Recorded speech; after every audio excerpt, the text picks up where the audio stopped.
Welcome to your stock request for the 20th of December. Hi, I'm Michael Gable, Managing Director of Fairmont Equities. Your stock request is a weekly video where I take your requests and analyse the share price charts for you. This week we're looking at ANZ, AGL, Mayne Pharma, NGI and BHP. So if you have a request, email it through. Make sure you share this video on social media and just bear in mind any advice here is general only.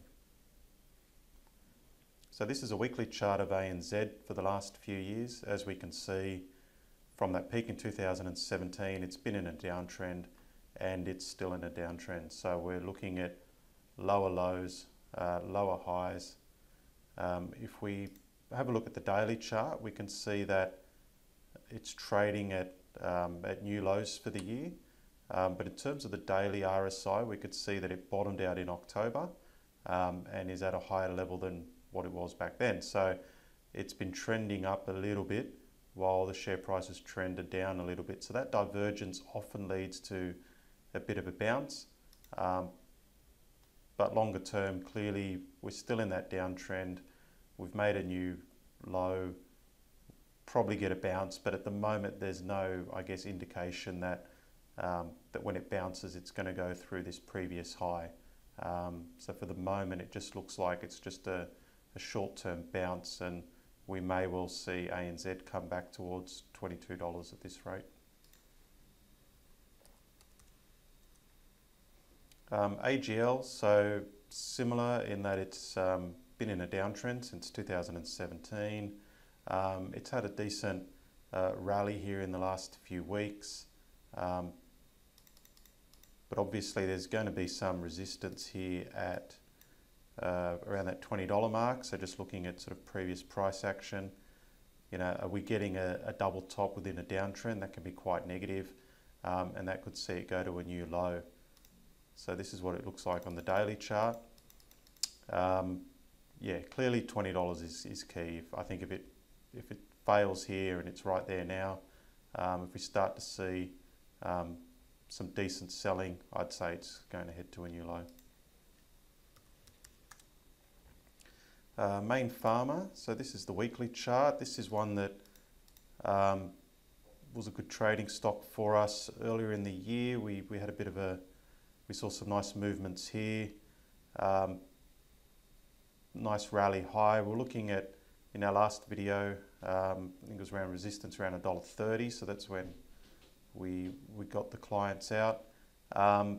Support back at $1 is what I was looking for, but it's obviously come back to $1 and then just kept falling. So, you know, still obviously too early to be buying it.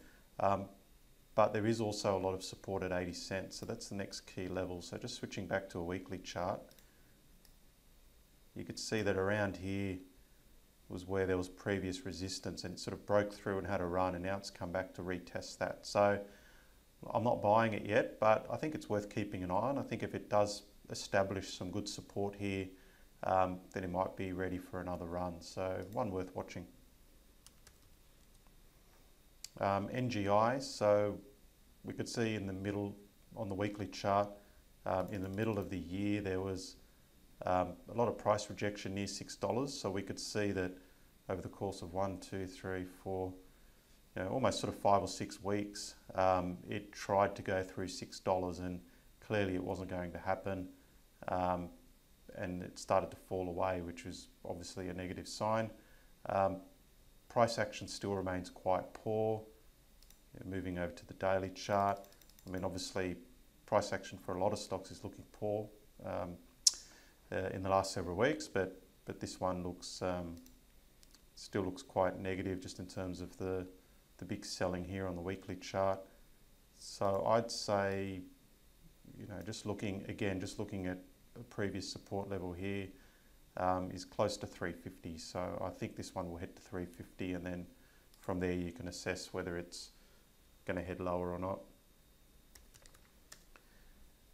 And finally BHP, so I've covered this one a few times in the last several weeks or so. I like BHP. Let's just move to a daily chart. So So this is BHP over the course of the year, and as you could see, it's actually held up pretty well, especially the last few weeks. We could see this big rally here in the last few weeks, and look at the volume. So very positive for BHP in face of poor market conditions. But I like to move out to a monthly chart for this one. So this is what I've indicated previously with BHP, is that there's resistance around this $35 mark. I'll just zoom in a bit more. So we could see that it had a few attempts there about 5 years ago before falling away, and now it's back to that level, but it's just congesting under it. We're not seeing a massive sell-off. So this tells me that BHP is just using up a bit of time here, getting ready to basically just washing out the bears, and once they're gone, I think it'll push through 35, and if that occurs, we'll see a quick rally up to $40. So BHP is one of my favourite stocks at the moment. All right, well that's it for this week. If you have a request, send it through, and again, make sure you share this video on social media.